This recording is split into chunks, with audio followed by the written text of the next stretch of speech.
Daily wages को जो है वो इतना बड़ा नुकसान हुआ है, क्योंकि सत्ता में सरकार भारतीय जनता पार्टी की, उसी पार्टी में आप शामिल भी होना चाह रहे हैं। नहीं है आपके पास है कोई न्यूज़ ऑफ इंडिया में मेरे साथ इस वक्त बातचीत करने के लिए मौजूद है तनवीर हुसैन जी, जो फॉर्मर ट्रेड यूनियन के प्रेसिडेंट है।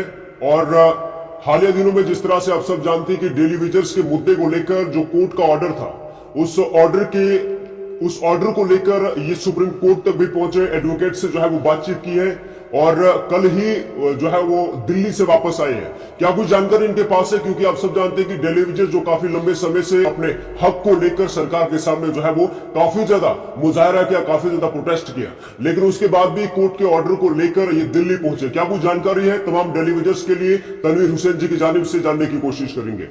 तनवीर साहब, सबसे पहले आपका स्वागत है।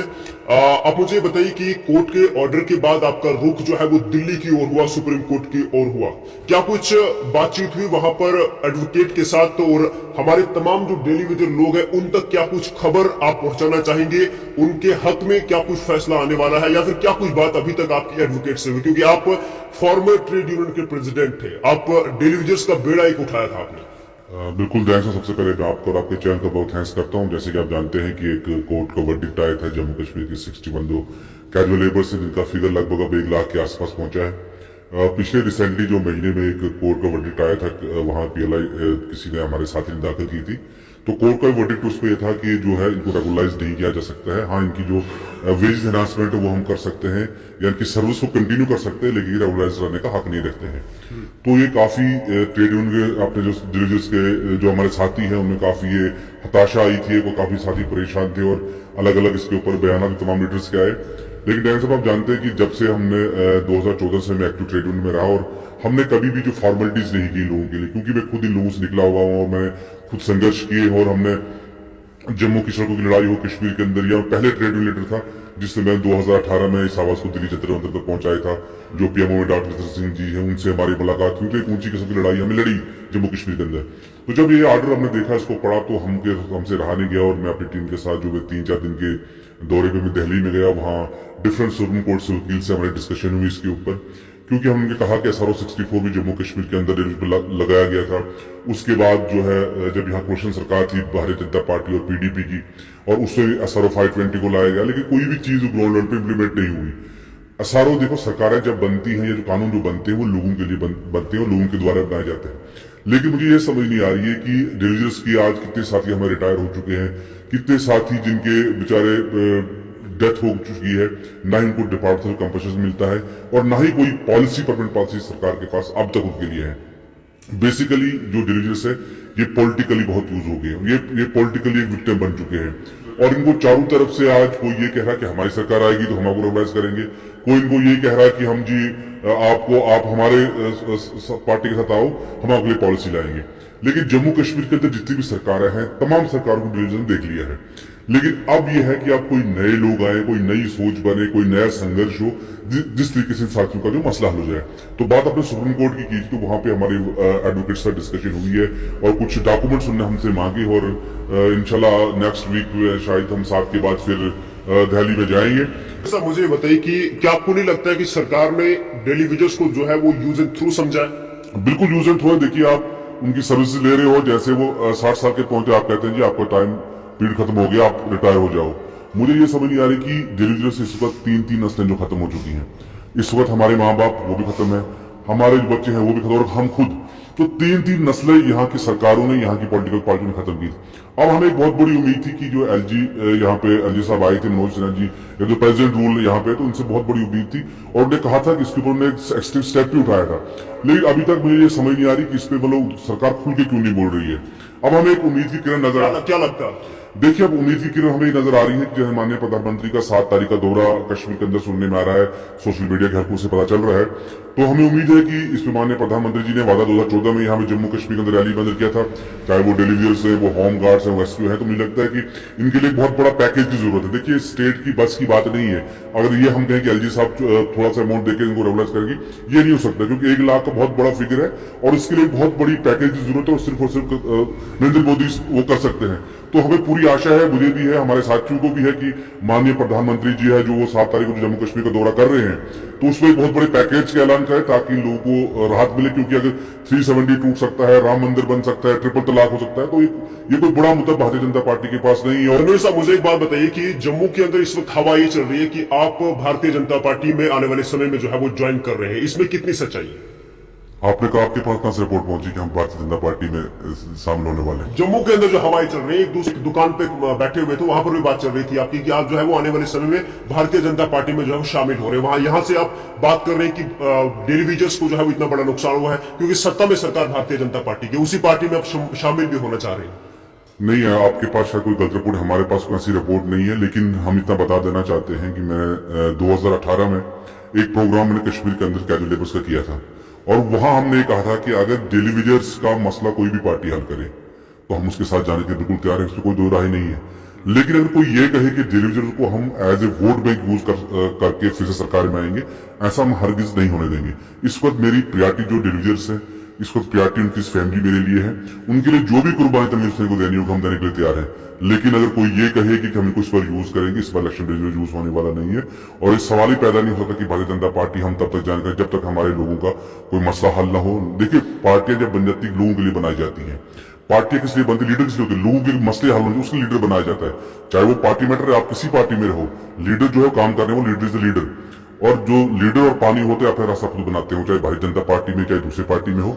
लेकिन लीडरशिप क्वालिटी आपके अंदर अगर हो तो आपको लोग लीडर कहेंगे। लेकिन आप अगर लोगों के मसले ही हल ना हो, लोगों के काम ही हल हो, तो आप पार्टियां चयन करने से कुछ नहीं होगा। इस वक्त मेरा मेन इशू जो है डिलीजेंस का है, जिसके लिए हमने, जैसे मैंने आपको पहले कहा कि हम इसके सुप्रीम कोर्ट में गए हैं और आगे भी जो लड़ाई लड़नी होगी हम लड़ेंगे। लेकिन इस बार डिलीजेंस को कोई एज ए वोट बैंक पे यूज करे ये हम नहीं देंगे, और ना ही डिलीजन ऐसा इस बार करेंगे। और मेरी अपील है आपके जरिए डिलीजन से कि इस बार अपना वोट का एक पुष्ट इस्तेमाल करके कम से कम सरकारों को दिखा दो कि हम एक जगह पे खड़े हैं। आप फॉर्मर ट्रेड यूनियन के प्रेसिडेंट रह चुके हैं, क्या सरकार से बातचीत करने की कोशिश की, क्या किसी बड़े नेता से बातचीत करने की कोशिश की इस मामले पे? देखिए डॉक्टर साहब, शायद आपको याद होगा कि मैं पहला ट्रेड लीडर या मेरे साथ जो टीम थी कि पहली बार एसोसिएशन को हमने दिल्ली पहुंचाया, और उसके बाद जो भी यहाँ पे जितने भी भारतीय जनता पार्टी का दावा रहता जम्मू कश्मीर के अंदर है, उनके हमने दर्द खटखटाए, हमने उनको मेमोरेंडम्स दिए। एलजी साहब के पास में उससे पहले जब यहाँ पे सतपाल मलिक जी से उनसे मेरी मीटिंग यहाँ पे हुई, और उसके बाद दिल्ली के अंदर डॉक्टर जितेंद्र सिंह जी पे उनसे मेरी बात हुई वहां पे। तो मुझे कहीं नहीं लगता है जो एडमिनिस्ट्रेटिव भी इसमें कुछ बहुत रुकावटें यहाँ पे ला रही है एडमिनिस्ट्रेशन। तो सबसे दुख की बात यह है जैन साहब कि आज देखिए आपकी एडमिनिस्ट्रेशन में लगभग 80% जो हमारे एम्प्लॉइज वो बाहर आउट ऑफ स्टेट है। ये बदकिस्मती है जम्मू कश्मीर के लोगों की, यहाँ के डेलीगेट्स की, यहाँ के नौजवानों की। तो कम से कम अगर एडमिनिस्ट्रेशन कोई जम्मू कश्मीर का कोई यहाँ बैठा होता तो उसको यहाँ के दुख दर्द यहाँ के लोगों के सुने जाते। तो सबसे बड़ी बदकिस्मती की भाग है। जब तक ठीक ये हम बात मानते हैं, जब तक चुनी हुई सरकार यहाँ नहीं होगी तब तक कोई बड़ा फैसला नहीं लिया जा सकता है। लेकिन इससे पहले भी चुनी हुई सरकारें यहाँ पे रही। अगर 1947 के बाद कितनी सरकार है यहाँ पे, नेशनल कॉन्फ्रेंस काफी लंबे टाइम तक यहाँ पे रही, उसके बाद आप पीडीपी रही, कांग्रेस रही। तो अपने अपने टाइम से हर कोई यहाँ पे सरकारों में रहे। हमारे फार्मर जब गुलाम नबी आजाद साहब वो यहाँ पे चीफ मिनिस्टर रहे। तो अगर इन लोगों ने काम को करना होता आज तक ये इन्हें कर लिया होता। तो अगर प्रेसिडेंट रूल में भी या गवर्नर एलजी के रूल में भी अगर हमें डेलीगेट्स को कोई निराशा हाथ रखती है, तो मुझे लगता है कि हम डेलीगेट्स को फिर से बेवकूफ बना कहेंगे कि जी हमारी पार्टी लाओ तो हम आपका मसला हल करेंगे।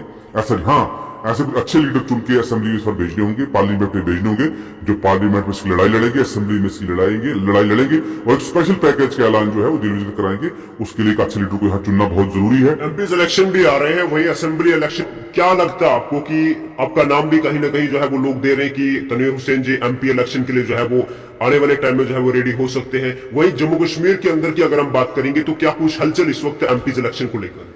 देखिए, जहां तक सरकार या इलेक्शन कमीशन का जो दौरा भी सुनने में आ रहा है कि 12 तारीख को जम्मू कश्मीर का इलेक्शन कमीशन टीम दौरा कर रही है, और जो एमपी के इलेक्शन है उसके लिए शायद पूरी तैयारियां पार्टीज की हो रही है। तो देखिए, मैंने पहले कहा कि लीडर वही जिसके साथ लोग, जिसको लोग चाहते हैं वो लीडर है, चाहे वो किसी भी पार्टी में हो। तो अगर लोगों की ये ख्वाहिश होगी तनवीर हुसैन एक बार हम इसको असेंबली पार्लियामेंट देखना चाहते हैं, तो जैसे लोग जो फैसला करेंगे, देखो मैंडेट आज तो ये थोड़ी लगी है तो किस पार्टी में जा रहा है मुझे मैंडेट मिलेगा या नहीं मिलेगा। बेसिकली जो मैंडेट होता है वो पब्लिक का होता है। तनवीर हुसैन का माइंड क्या कहता है? वो लोगों की बात उसकी बात है, पहले आपका मन क्या कहता है कि क्या आप ऐसा करने वाले हैं या नहीं? देखिए, पॉलिटिक्स पर कोई बंदा है तो पॉलिटिक्स करनी, नेहरू सी बात है, पॉलिटिशियन से पॉलिटिक्स तो करनी है। अगर मैं ये कहूंगा नहीं जी ये है वो जो पॉलिटिक्स करने के लिए उसने पॉलिटिक्स तो करनी है, क्योंकि पॉलिटिक्स का स्टूडेंट एक पॉलिटिक्स ही करेगा। उसके बाद फिर दूसरा एजेंडा ये था है कि पॉलिटिक्स ठीक करनी है, लेकिन क्या लोगों में लोग चाहते हैं कि ये पॉलिटिशियन में क्या इसको थोपा तो नहीं जा रहा है लोगों के ऊपर? तो अगर लोगों की ख्वाहिश होगी, चाहे वो पार्लियामेंट हो चाहे वो असेंबली हो, तो हम वो लड़ाई लड़ने का, लोगों ने आशीर्वाद दिया, लोगों ने दुआएं दी, तो वो लड़ाई लड़नी है जो सड़कों पर भी लड़ाएंगे और आशीर्वाद दिया तो असेंबली में भी लड़ेंगे। और तनवीर हुसैन कोई पैराशूट के जरिए पॉलिटिक्स में नहीं आया है। हम ड्रोन से निकले हुए लीडर, हमने संघर्ष किया हुआ है और हम संघर्ष से निकले हुए लीडर, हमें सारी ये कोई ज्यादा जो आज असेंबली में जाके बैठे जिनकी 80 साल उम्र है, 50 साल उम्र जो वहां पे जाके बैठे हुए, चाहिए इनको अब जो आराम करने का वक्त आया। अब युवा नौजवान लोगों को असेंबली में ऐसे कौन से लोग हैं, नाम बताइए। बहुत है, मैक्सिमम जम्मू कश्मीर के जितने पॉलिटिशियन लगभग 70-80 साल के ऊपर है मैक्सिमम, जो इस वक्त आप रिटायरमेंट लेना चाहिए, खुद ब खुद लेना चाहिए, और उनको अब हज कर रहे हैं, अल्लाह ताला को माफिया मांगनी चाहिए कि जो गलतियां होगी अल्लाह ताला उन्हें माफ करे, और नए लोगों को असेंबली में इस टाइम भेजना चाहिए, क्योंकि अब ये नया दौर है और नए लोग जाके जो है जम्मू कश्मीर के हालात से गुजर रहे हैं। आप इस वक्त खिला चिनाब की बात करो, कितने प्रोजेक्ट चल रहे हैं, हमारे नौजवानों कहीं पे वहां पे रोजगार नहीं मिल रहा है, बाहर से आके लोग वहां पे लग रहे हैं, आपकी लोकल कॉन्ट्रैक्टर जो बेकार है बाहर से आके कॉन्ट्रैक्ट ले रहे हैं। तो कहीं ना कहीं यहाँ पे लीडरशिप को बोलना पड़ेगा। अपोजिशन लगता है कहीं ना कहीं खत्म हो चुकी है, कोई बोलने के लिए तैयार नहीं है यहाँ पे इस माहौल में। तो मुझे लगता है कि सच बात बोलनी चाहिए और डंके की चोटें बोलनी चाहिए, और हम इंशाल्लाह सच के साथ हैं और आगे भी जहां जहां सच की आवाज उठानी होगी हम उठाएंगे। जी, अगर डेली वेजर को लेकर बात करें तो क्या लगता है आप बस क्या एक आखिरी आपके पास ऑप्शन बचा है सुप्रीम कोर्ट? देखिए, मुझे लगता है फिलहाल तो सुप्रीम कोर्ट ही आखिरी, हाई कोर्ट ने मैंने वर्डिक्ट दिया है और सुप्रीम कोर्ट में हमारे पास एक आखिरी ऑप्शन बचा है।